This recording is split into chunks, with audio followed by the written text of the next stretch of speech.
Hello, I'm Liam Marshall. I'm 25. I'm from Standish in Wigan, and I play on the wing. So me as a kid, a bit quieter than I am now. I think one of four boys in our house. I started school at St Wilfrid's in Standish, and then moved on to Standish High, and that's where I started playing rugby. I'd never played rugby until then, so I played on the school rugby team in Year 7 for a year, and then joined an amateur club, Shevington Sharks, for my Year 8, my second year at high school. My older brother played at St Pat's, so transitioned to them at, I think I was 13, and then played through there. I'd say probably my brother being at Pat's and him being in the 5th year at school was one of the reasons why I started playing rugby. Probably a bit different to other people. Obviously I only came late to rugby. Like I said, I only started when I was like 11. But I always did used to watch it. Obviously my dad used to play for Wigan, and I think probably one of my earliest memories is probably going to a game with him at the JJB as it was then. And then obviously we used to just watch all the games. We'd watch obviously every Good Friday game and wherever we was on telly. I think one that sticks out to me as one I can probably think of off the top of my head now is 2008, I think it was. If I'm right, when they played Bradford at Old Sullen 130. My brother went to the game, me and my dad watched it, and we nearly turned it off at half time, but luckily stayed for probably one of the best comeback in Wigan history. Probably two, I'd say. Some of the stadiums we play, obviously playing at the Nou Camp was one that'll always stick out to me as a great achievement. Obviously the result wasn't what we wanted, but it went well. And then maybe my first Good Friday derby against Saints at the DW. It was a wet day for a Good Friday, but it was a pretty packed house, and I scored 2. So, from, like I said, being a kid watching them Good Friday games to playing in one was massive.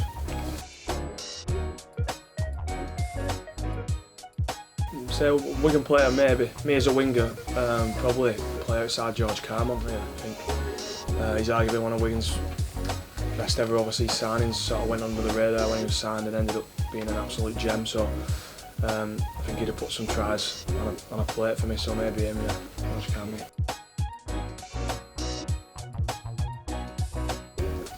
I like sport, watch sport, try and play a bit of sport, occasionally play a bit of golf.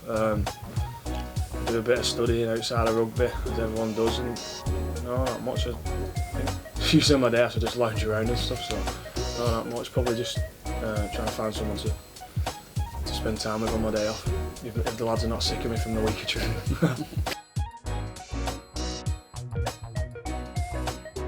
Something that people maybe don't know about me is that I used to be an accountant, or a trainee accountant, before I played rugby.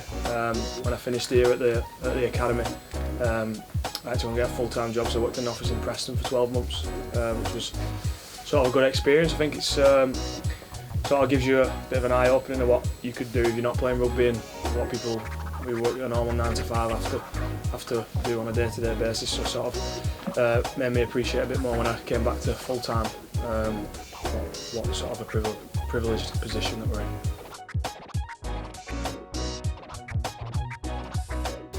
Football's a massive one. I think probably the stock standard answer. Obviously watched it as a kid, what I played as a kid, and I enjoy playing it. Whenever the football comes out of training, I get the occasional chance to have a kick about with my mates. But I also do like American sports, NBA basketball and American football. I try and catch them on Sky. They're usually on at not the best times, but when I can watch them. Red Zone on a Sunday night's pretty good. So yeah, probably them 3. Maybe a pub singer. I like to sing. I'm not scared of getting on the mic when it's available. So yeah, a bit of cabaret stuff. Maybe an MC who does a bit on the side. Yeah, so pub singer, club singer, something like that. So a bit heavier than I am now, but.